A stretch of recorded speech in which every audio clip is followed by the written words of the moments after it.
Well, hi, Jules, hi. So this is chapter 11 to chapter 20 of Her Heart for a Compass by Sarah Ferguson, Duchess of York. I've got a quick question, okay? If your husband is going to lose his title, do you lose yours as well, even though you've been divorced for a very long time? Anyway, where we left off, okay, Margaret has gone back home to London. She's willing to kind of throw herself down on the altar, okay, to get Killen back to make her family happy. But at the same time, okay, after meeting Mr. Scott in the early part of the book, so just in my foot's for the metal, she now wants to do something good. She wants to do something great in people's names. She wants to kind of do something useful. Okay, right. So, where are we? Here we are. Right. And Mr. Scott, who was met in like the earliest chapters, okay, who is like a war veteran, okay, goes to tea with his family. Okay, right. Right, it's been here. And when she meets Mr. Scott, man, this Mr. Scott's cool. He's barely in it, okay, but I like his character. I want to see more of him. It's been here. Wish my father was like Mr. Scott. No, don't laugh. I mean, his very enlightened attitude to female education. His little girl Heather is particularly bright, much more able than his two boys. His words, not mine. He set aside the reward money you gave him to enroll in a decent school. I arranged to meet little Heather at a future date. I'm keen to make her acquaintance. What do you say to that, Lockley? Okay, you know, I swear to God, if she marries this guy, okay, I'm gonna be miffed, okay? I think she will gonna meet this guy. Right. And then they actually go across London. And one thing I will give, okay, Marguerite Kaye, who, okay, was the ghostwriter of this book. Never actually met her, but I think she's a really, really good author. Is I love her descriptions of London. I'm a Londoner myself, okay, so basically seen as the Embankment, which I know quite well, and you know Westminster and all that. Set in these times is actually really, really good. She knows how to turn a sentence. Okay, this bit here. This is one kid walking through London. The centre of the river and the crowd were overlaid by more appetising aromas as they progressed through the street packed with stalls full of customers. Though they attracted the odd curious stare, most people were too intent on their own business to notice them. Bartering, bantering, and hurrying home with their packages of clutched close. Most shoppers were women, the market stalls were run by men. Men between them were any number of boys and girls calling out their wares in barrows and baskets. Despite the fact it was still daylight, gas lighting and grease lamps were lit to draw attention to the shops behind the stalls. A butcher, a draper, a tea merchant. Right. Now, it's at this time, okay, where she's kind of knocked over by a woman who has stolen something, okay? And, a priest is there, the local priest, and he speaks up for her saying, okay, she's desperate, she needs some financial help.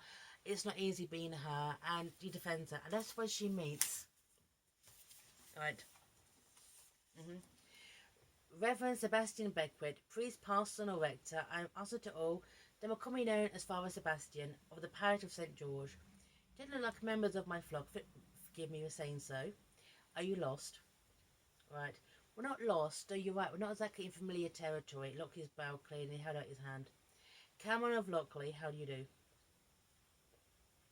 And I'm Lady Margaret Montagu Douglas Scott to give my full Sunday name. How do you do? Margaret up the slight curtsy. It was my day to visit Lambeth. We were intending walking back across Westminster Bridge, but then we got caught up in the crowd heading to the market. Never tasted roast chestnuts before, and it was a lure of that which led me to abandon Lockie's protection. So she meets the Reverend Sebastian, okay, and she gets an idea of what she can do, okay, to make things better.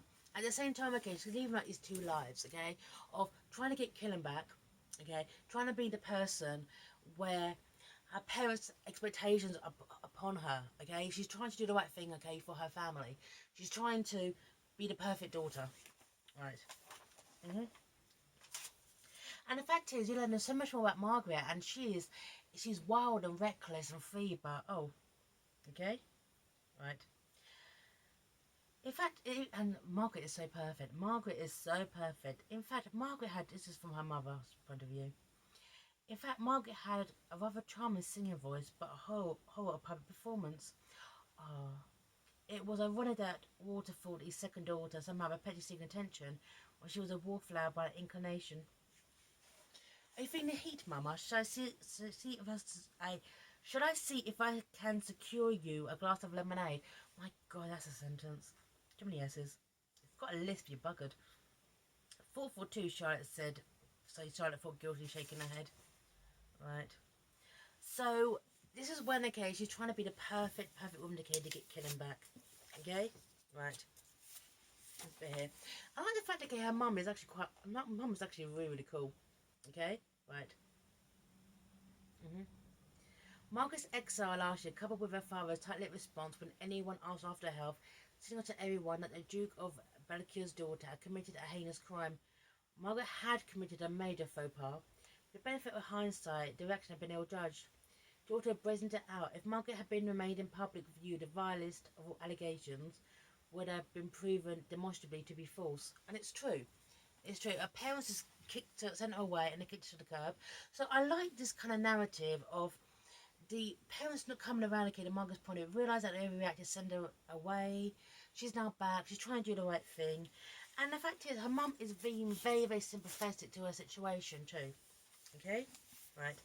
And this is when, okay, Margaret sits a decision to go to become the Saint of Lambeth. Okay? Right. Right. Well, Charlotte saw the daughter eager to contribute, okay, and what was the harm in that? If we helped her to cope with the restrictions that would be placed on her for the rest of her life, there was a guilt of excitement in her eyes that she'd been absent for a long time. By the end of the year, assuming Killen came up to scratch, Margaret would be the latest in a long line of female sacrifices to the family will. She deserved this much.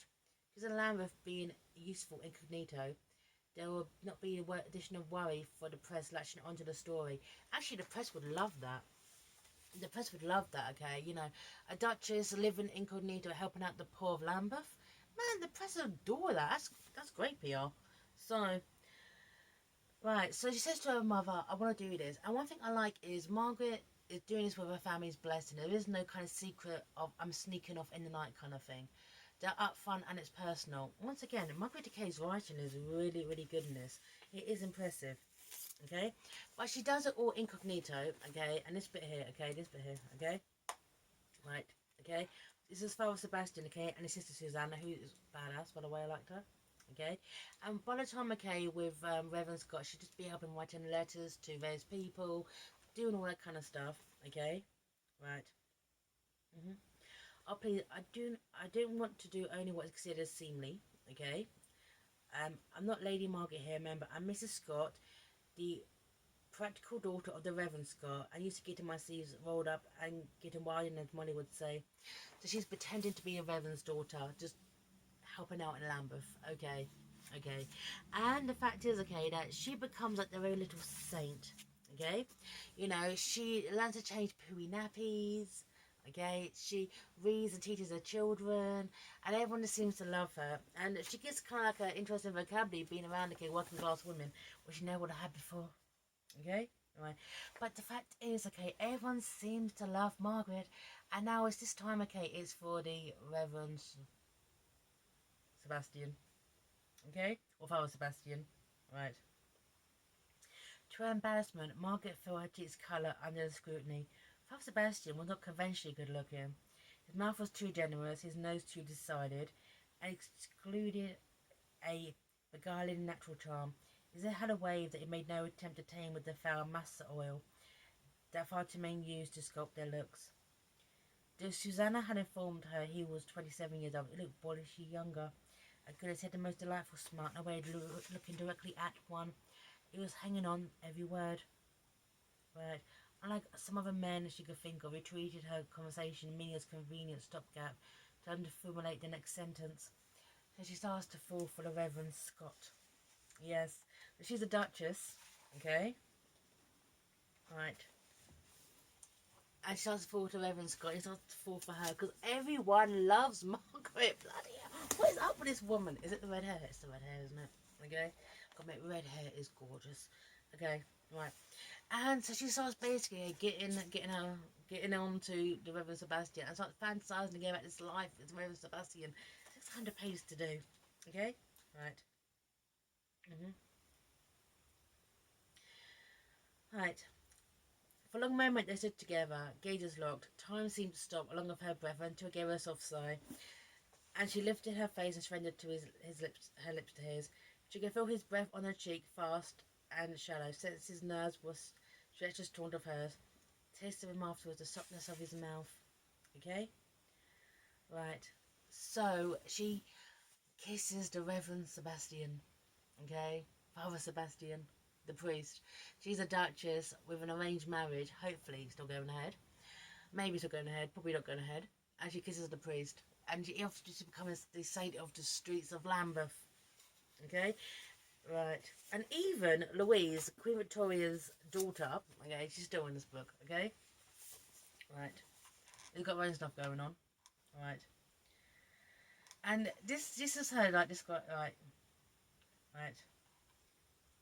She'd given up trying to regret that kiss. When she lay awake at night, the memory of the giddy feeling, the rush of blood to her head, the pressure of Sebastian's lips to hers made her want to swoon. It would be beyond shocking of her to kiss him again, but she couldn't stop imagining it either. He lay awake thinking of kissing her. Did he think about her when she wasn't with him, wondering where she was, what she was doing? Or when she left Lambeth, did she cease to exist for him? Now, that's the thing, cease to exist. Now, remember this. She's a duchess. She is grown up with finery. Now, if she stays with Sebastian, she marries Sebastian, she'd be disgraced. She's a duchess, born to it, giving it all up to be what? A poor clergyman's wife? Okay? No. Absolutely not. Now, it's interesting as well, okay, because during this period, during, like, if you like Jane Austen, typically the firstborn sons, basically they were the heirs, they got the inheritance, but a lot of times the secondborn sons, they joined ministries, they joined that. So that's kind of like a nice illusion too. Okay, ask him, okay, Reverend Scott to turn out to be the second son, okay, of a lord. Okay, he gave it all in. I was actually waiting for that moment to happen, but it didn't. Okay, right, where was I? Right, right. But the fact is, Sebastian proposes to her. Okay, right, and it's for here. Right.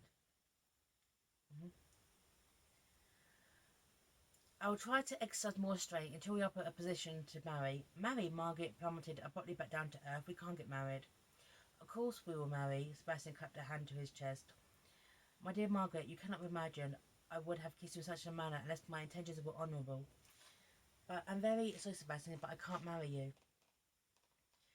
Why on earth not? If you love me, as you say, is it because our stations in life are so radically different? Right. It's not that. I don't give a fig about that. Then what is it? If only she explained the situation earlier, it's what I want more than anything, but simply not possible. My parents would never give their consent. Okay? And the fact is, Margaret's still actually underage at this point. You've got to, at the time, you have to be like 21. So you have to be a certain age to get married, and she's not that age. And so her parents will have to give their consent. I'm actually going to have to look this up. But I'll put it this way, okay. My mum was underage, as in, back then the law was you had to be 21 if you wanted to get married. Everything under that, you had to get your parents' permission to get married. Now, my mum wasn't 21, so her parents had to give permission for my mum to marry my dad because she was under 21. Okay, so it's that kind of thing. Okay, that thing going on. Okay, right. But the fact is, okay, Margaret knows she can't marry Sebastian. She is very, very, very sure of that. And so they kind of go their separate ways. But one thing I like about Margaret is the fact is that all this time she's been dancing around, okay, seeing Killian, basically wondering what to do about him. It's obviously it is an arranged marriage after all. But she gets her gumption to turn around, okay, and say, and Charlotte is on her side here, and I like that with her mother, okay? Right, right. This is when her father, the Duke, says to her, okay? And this is when her father basically threatens Sebastian, saying that he, not knowing of the kiss, but knowing of the fact that she's been there, and she is helping out. That he's not happy about that, right? Let's be here. The best only way you can demonstrate your usefulness is by marrying Killian, okay? And if I was of her gown, a fist would clench. She rolled her tears to remain unshed. For last time, I'm not marrying Killian. Say Killian. You will cease your visit to Lambeth, and you will marry Killian before the year is out. Do you understand? Clearly, horrible, painfully. I understand that nothing I say will make a difference. she feel with him, but I'm not marrying Killen, not now, not ever. Sick to the stomach, Margaret fled. And the fact is that to the people of Lambeth, she's been very, very useful. Okay, Mum's come around and seen her for more than what she thought she was. Sebastian is in love with her, but Keela can't get married. Okay, but Alvaro still sees her as a commodity, as a property. Okay, and she's stung by that. She's absolutely stung by his words. Okay, right. And so Margaret has to go away again, but it's bit here. Right. And the fact is that her mother is now on her side. And I actually like this bit here. Yeah, when she's saying to her mother about Sebastian. Right. I love him and he loves me. He asked me to marry him, but I told him yesterday that it was simply not possible. We were deluding ourselves. Sebastian finally accepted that my father would never relent under the circumstances, so I didn't need to warn him that if he married, the Duke would likely have us banished to some foreign mission, which he would, wouldn't he? And Charlotte doesn't even deny that. So, because of that, Margaret is going away again. And Margaret is being sent away, okay, by her family again. She's got to marry Killian. She's got to leave her family in disgrace, okay? And this is about the same time, okay, as the royal wedding. But she is literally just, her father's still mad at her. I like the fact, okay, that in this past, okay, people are coming more around, okay, Margaret's thinking, I like the fact that she's seeing more of the world. There's been a shelter at this time, okay. Remember, she ran away from her own wedding, okay, or engagement ceremony, because instead of just talking it all out. So I like the fact she's maturing, but she's still very, very immature. So I like that. So Marguerite Kaye slash Sarah Ferguson. Good chapter. Nothing really much happens decently, okay? But I like the description of London. I like the fact Margaret's growing a spine. I like the fact that her mother Charlotte's coming around, okay, to her situation. So it was a pretty cute chapter, actually. Anyway, sign off here. 40 years of Mills and Boo. Sign off now.